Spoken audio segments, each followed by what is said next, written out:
पर्चा दर्ज कराई है। आज ये कर्मचारी त्राही है, इनकी सुनने के लिए आज गुड़गांव का कोई मौजूद आदमी नहीं है, ना ही गुड़गांव का कोई काउंसलर इनके हित में आ रहा है, ना ही यहाँ की जो विपक्ष पार्टियां आ रही हैं, ना ही पक्ष की सत्ताधारी पार्टियां आ रही हैं। हम ये कहना चाह रहे हैं कि हमने लगातार क्रम में चलते हुए हड़ताल को, आपने देखा होगा कि 2 दिन का पड़ाव हमने यहाँ के सुधीर सिंह जो कि गुड़गांव के विधायक है उनके आवास पर डाला है। उसके बाद 2 दिन का पड़ाव हमने राकेश दौलताबाद जो है कि अपने बादशाहपुर विधानसभा से विधायक है उनके वहां डाला था। इसके बाद हमने 2 दिन का पड़ाव निगम आयुक्त के यहाँ पर डाला है और अब ये हड़ताल यहाँ पर शांतिपूर्ण तरीके से हम कर रहे हैं। अगर प्रशासन का यही हठधर्मिता वाला रवैया रहा तो हमें मजबूर होकर के रोडों पर उतरना पड़ेगा और शहर के मुख्य मार्गों पर एक बड़े पैमाने में प्रदर्शन करने पड़ेंगे। हम ये भी बताना चाह रहे हैं कि आने वाली 25 तारीख को गुड़गांव के जो जितने भी कर्मचारी हटाए गए हैं इनके समर्थन में पूरे दक्षिण हरियाणा का कर्मचारी फरीदाबाद, पलवल, नूहू, मेवात और अपना ये रेवाड़ी और बहादुरगढ़ दक्षिणी हरियाणा का जितना भी पालिका परिषद निगमों का कर्मचारी है वो 1 दिन का घेराव करने के लिए निगम आयुक्त कार्यालय पर आ रहे हैं और कमिश्नर साहब से ये पूछने के लिए आ रहे हैं कि इन कर्मचारियों ने आपको इतने समय से सेवाएं देते हुए हो गए, कोरोना काल जैसी महामारी में आपने इनको कोरोना वॉलंटियर ठहराया था, इनके ऊपर फूल बरसाए थे, फूल माला इनके गले में डाली गई थी, इनको सम्मानित किया गया था, आपने इनको अचानक दुबले की फरमान जारी करते हुए बेरोजगार कर दिया। आज दिवाली जैसा सीजन, त्योहारी सीजन है,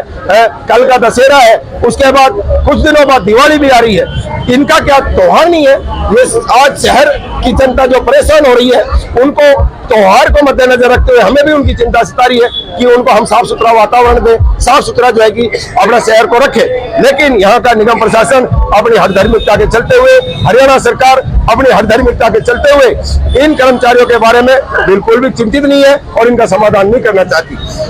धन्यवाद।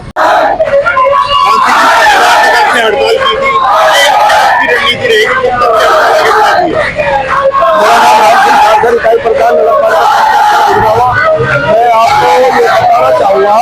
कि हमारी हड़ताल को चलते हुए आज 13 दिन हो गए हैं और 11 अक्टूबर से ही हड़ताल हमारी चल रही है। आज 23 तारीख हो गई है, 13 दिन में ये तब्दील हो गई है, लेकिन अभी तक निगम प्रशासन ने और हरियाणा सरकार ने ये हटाए गए कर्मचारियों के संदर्भ में और हमारी पुरानी लंबित पड़ी मांगों के संदर्भ में कोई समाधान करने का प्रयास नहीं किया है। हम ये कहना चाह रहे हैं कि आज शहर जो मिलेनियम सिटी के नाम से जाना जाता है, आज वो कूड़ा सिटी के नाम से जाना जा रहा है और यहाँ की जो जनता है वो बहुत परेशान हो गई है। हमें बहुत सारी चिंताएं सता रही हैं कि ये कूड़ा अगर हमें उठाने का समय मिला तो ये कूड़ा उठाने में काफी समय लग जाएगा। हम ये कहना चाह रहे हैं कि ये जो आज हमारी मांग और डिमांड है इनको लेकर के जो हमारे निगम कमिश्नर साहब गंभीरता से नहीं ले रहे हैं और हमारे साथ एक हठधर्मिता वाला जो है कि वो बर्ताव कर रहे हैं, उनको लेकर के हम ये कहना चाहेंगे कमिश्नर महोदय से कि कमिश्नर महोदय, नगर पालिका कर्मचारी संघ हरियाणा जब भी कोई दरी बिछाता है, कोई हड़ताल करता है तो उसको मुकम्मल लेकर के चलता है और अंत तक जाता है जब तक उसका समाधान नहीं हो जाता। इसलिए आप हमारी मांग और डिमांडों को गंभीरता से लें और समाधान करने की कृपा करें। हम ये भी कहना चाह रहे हैं आपसे कि जो आज हमारे ऊपर गुड़गांव में आरोप लगाए जा रहे हैं एजेंसियों के माध्यम से, जो 6-7 एजेंसियों को काम सौंपा है गुड़गांव का सफाई का, उसको हम बाधित कर रहे हैं। ये आरोप हमारे पे सरासर गलत है क्योंकि उन एजेंसियों से काम ही नहीं समझ रहा है। आप देख सकते हैं कि 1 महीना हो गया है एजेंसियों को काम करते हुए, ऊपर जा रहा है क्योंकि वो 20 तारीख से उनको वर्क ऑर्डर मिले थे और 21 तारीख से उन्होंने काम शुरू किया था सितंबर से। आज 23 अक्टूबर हो गया है, अभी तक गुड़गांव जैसा का तैसा ही है, उनसे एक पत्ता नहीं उठा है और वो एजेंसियां फेल है। उनके फेल होने का जो आरोप हमारे ऊपर लगाया जा रहा है ये सरासर गलत है क्योंकि एजेंसियों के पास पर्याप्त मात्रा में मैन पावर नहीं है, ना ही उनके पास मशीनें हैं जिन मशीनों के आधार पर उनका टेंडर किए गए हैं। इसलिए हम ये कहना चाह रहे हैं कि जो RWA के हमारे प्रधान लोग हैं, हमारे जो यहाँ के काउंसलर हैं, गुड़गांव के जो मौजूद लोग हैं, वो इस बात को मद्देनजर रखते हुए थोड़ा सा इन कर्मचारियों की तरफ भी ध्यान करें कि ये जो कर्मचारी काफी समय से